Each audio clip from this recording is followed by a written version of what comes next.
Assalamualaikum warahmatullahi wabarakatuh. Apa kabarnya kakak semuanya? Selamat malam. Dan maaf ya, hari ini saya up-nya di malam hari karena seperti biasa ya, di hari Senin itu sibuk sekali, banyak kerjaan. Dan hari ini saya sempatkan untuk melanjutkan ceritanya. Dan oke, langsung saja ke cerita selanjutnya. Selamat mendengarkan.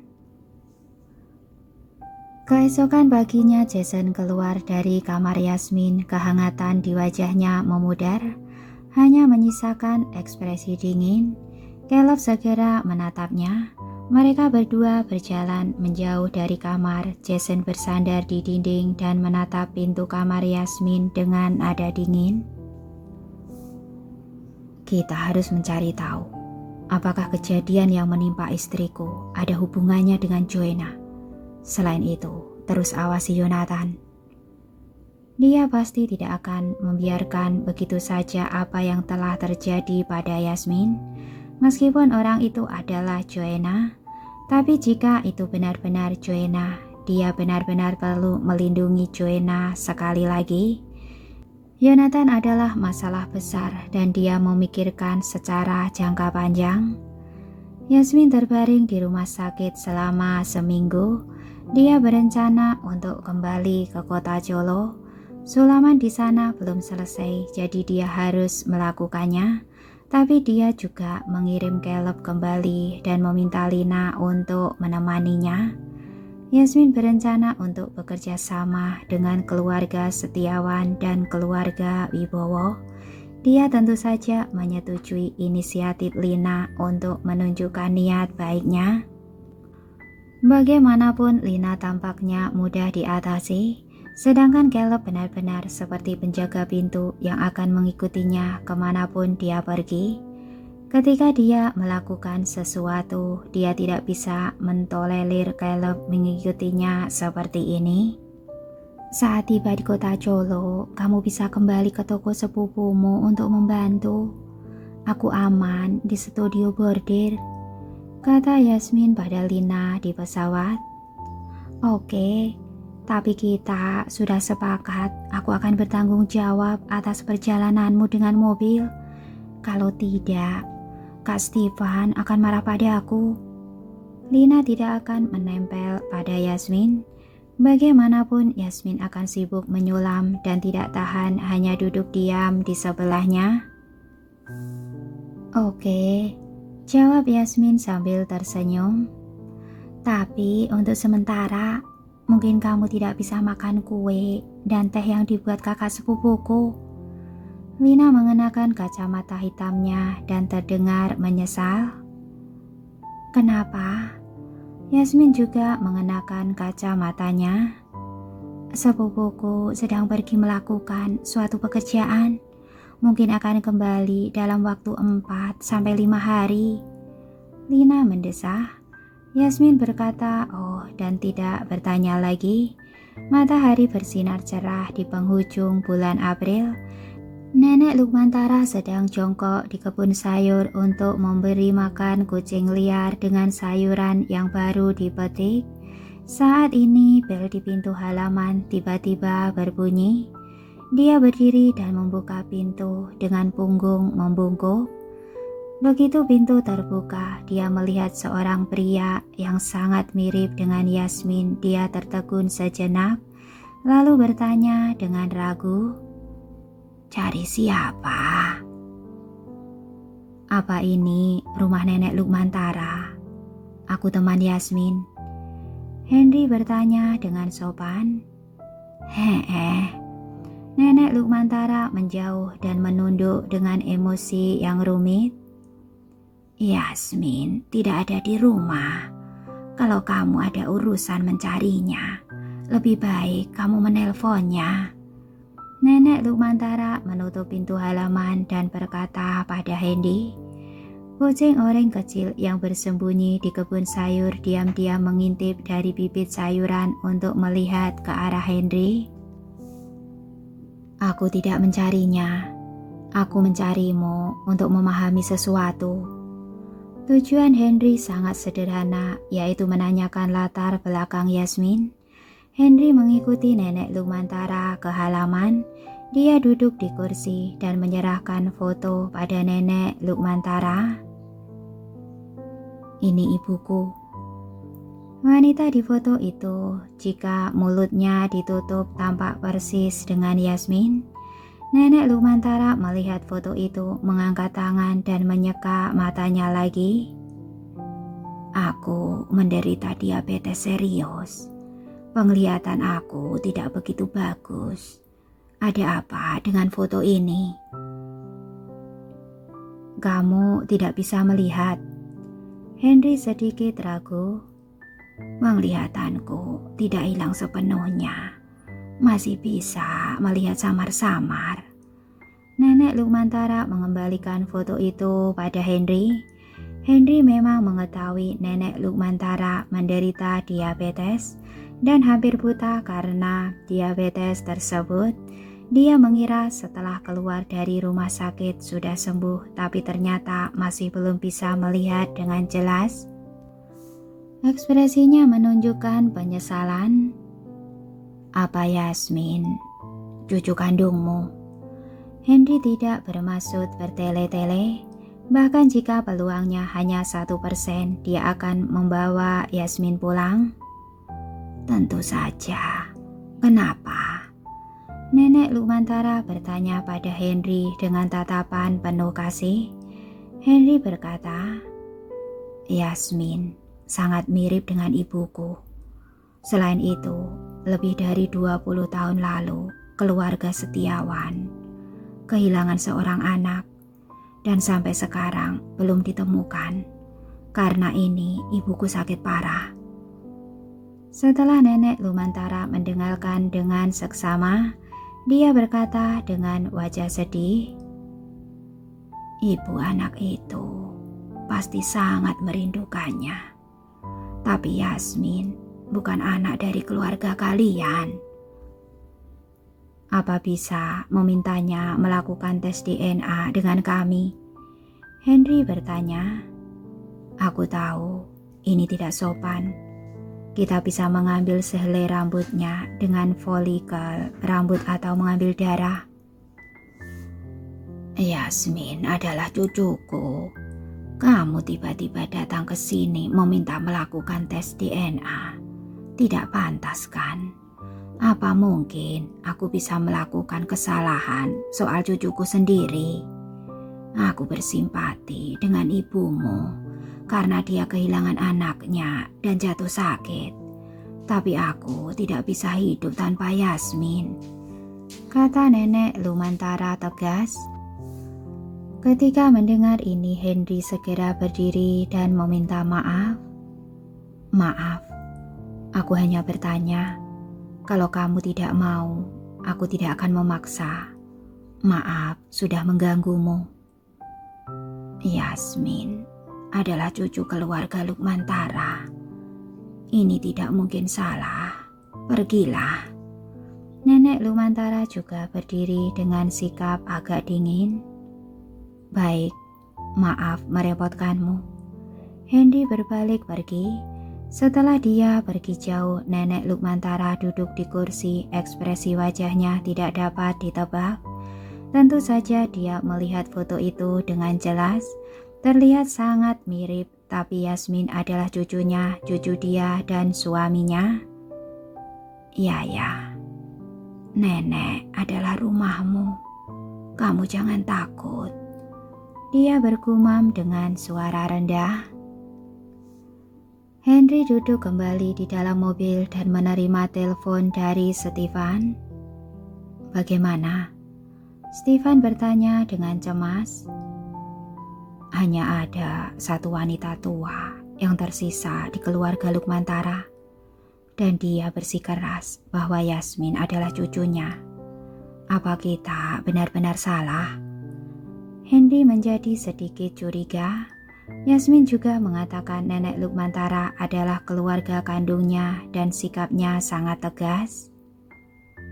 Tapi saat itu dia jatuh ke air di sekitar resort desa keluarga Lumantara. Bukankah kamu pernah menyelamatkannya? Kata Stefan. Petunjuk yang ditemukan sekarang adalah keluarga Lukmantara tidak pernah pindah dari resort desa keluarga Lukmantara. 20 tahun yang lalu ini adalah resort terkenal. Banyak orang kaya pergi ke desa keluarga Lukmantara untuk menyewa dan membeli rumah ketika mereka sakit dan ingin memulihkan diri. Kemudian tinggal di sini untuk memulihkan diri selama beberapa tahun. Saat itu keluarga Setiawan sedang berlibur ke sini dan kehilangan putri bungsunya. Lebih dari 10 tahun yang lalu, resort ini berangsur-angsur menurun karena meningkatnya perkembangan pariwisata di luar dan telah menjadi desa biasa. Tidak ada lagi pantai di sini, desa-desa sudah sangat bobrok dan hampir tidak ada anak muda. Tidak ada kebetulan seperti itu di dunia. Kenapa begitu mirip? Mengapa dia selalu tinggal di desa keluarga Lukmantara? Stefan kemudian berkata pada Henry yang diam, tapi kenapa dia tidak mengakuinya? Jika Yasmin kembali ke keluarganya, kita juga akan membawanya ke keluarga Setiawan dan menghabiskan masa pensiunnya, kata Henry dengan bingung. Mungkin kita perlu mulai menyelidiki mengapa saat itu dia jatuh ke air.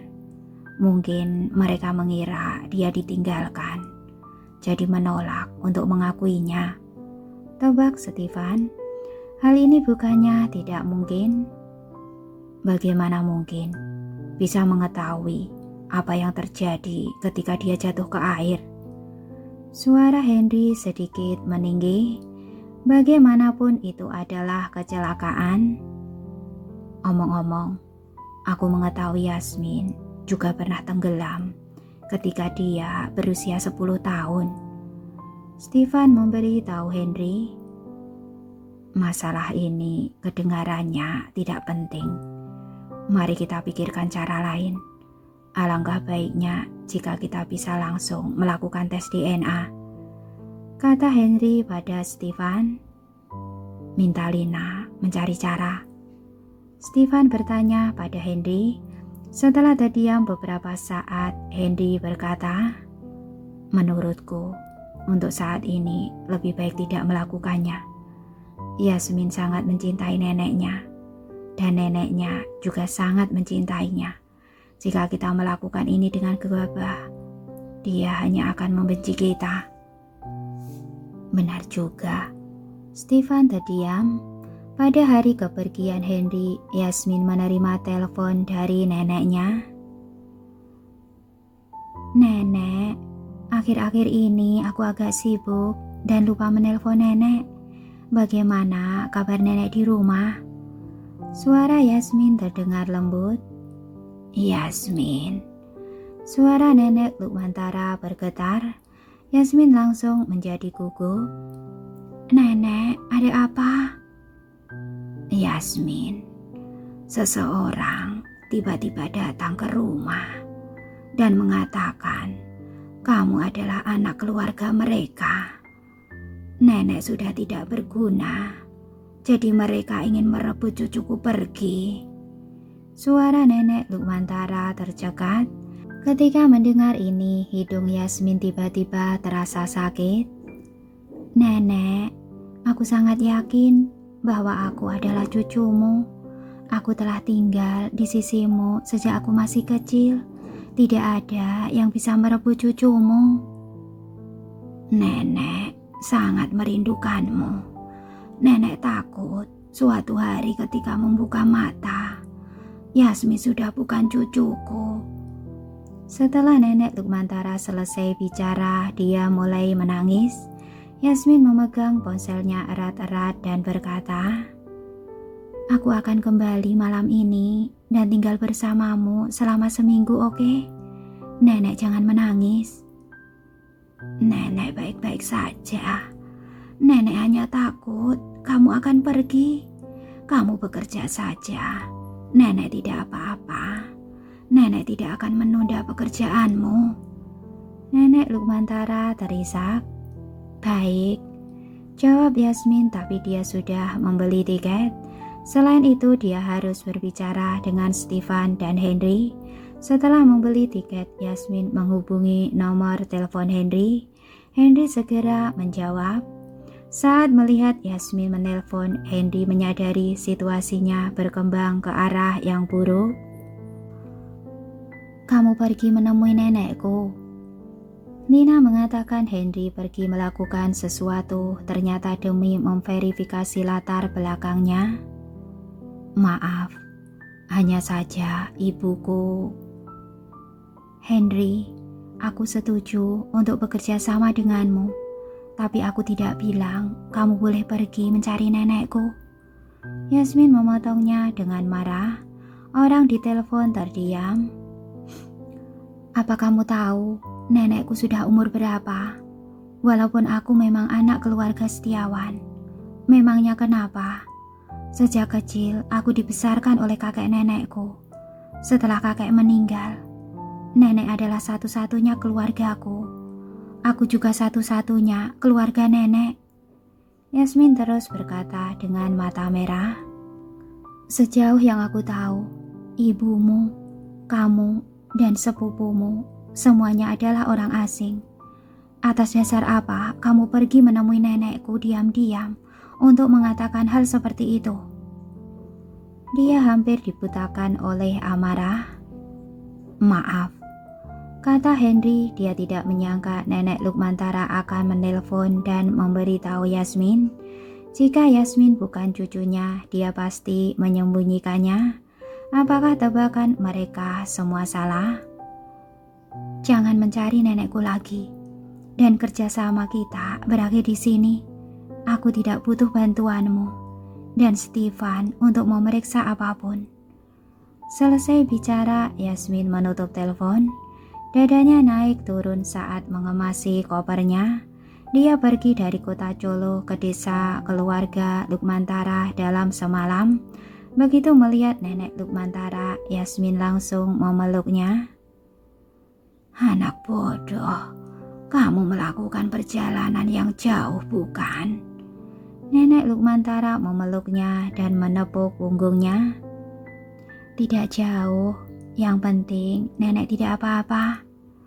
Yasmin meletakkan kepala di bahu nenek Lukmantara dan menutup matanya pelan-pelan.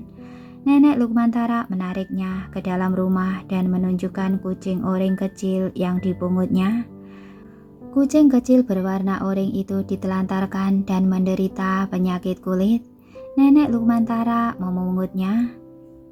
Ketika aku mengambilnya, dia sangat kurus dan menyedihkan. Nenek Lukmantara memberitahu Yasmin dengan kehangatan di wajahnya. Yasmin berjalan menghampiri nenek Lukmantara. Dia berlutut dan mengulurkan tangan untuk menyentuh kucing oranye kecil itu. Kucing oranye kecil itu sangat ketakutan sehingga segera bersembunyi. Yasmin tidak bisa menahan tawa karena tindakannya. Melihatnya bersenang-senang dengan anak kucing, nenek Lukmantara mengalihkan pandangan dengan sedikit rasa tidak nyaman di matanya. Kali ini kamu akan tinggal berapa lama? Sepertinya besok juga sudah pergi. Setelah pekerjaan kali ini selesai, aku akan membawamu ke kota Benteng. Nenek tidak boleh menolak lagi. Yasmin duduk di kursi dengan ekspresi serius di wajahnya. Mendengar hal itu, nenek Lukmantara langsung menolak. Aku sudah bilang, jangan buang-buang uang untuk beli rumah. Kenapa kamu tidak patuh? Dia tahu betul berapa harga rumah di kota Benteng. Dia tidak ingin memberikan terlalu banyak tekanan pada Yasmin. Aku tidak buang-buang uang. Aku sudah cukup menabung, jadi tidak perlu membeli dengan angsuran, kata Yasmin. Bagaimana jika nenek tidak mau pergi ke kota? Nenek Lukmantara bertanya dengan lembut pada Yasmin. Yasmin juga tahu neneknya sudah terbiasa tinggal di pedesaan, tapi dia tidak bisa membiarkan nenek tinggal di sini selamanya. Nenek, dengarkan aku sekali saja. Kamu jarang-jarang pulang. Aku akan menyiapkan makanan lezat untukmu. Nenek Lukmantara tidak mau membahas topik ini dengan Yasmin. Yasmin mendesah di dalam hati, sepertinya dia butuh waktu lama untuk meyakinkan nenek. Setelah makan siang, Yasmin sedang membantu nenek Lukmantara menyiram tanaman di halaman ketika ponselnya tiba-tiba menerima panggilan dari Stefan. Meskipun kesal dengan Stefan, Yasmin tetap menjawab panggilan tersebut. Yasmin, aku benar-benar minta maaf karena Henry datang ke rumahmu. Begitu membuka mulut, Stefan langsung minta maaf.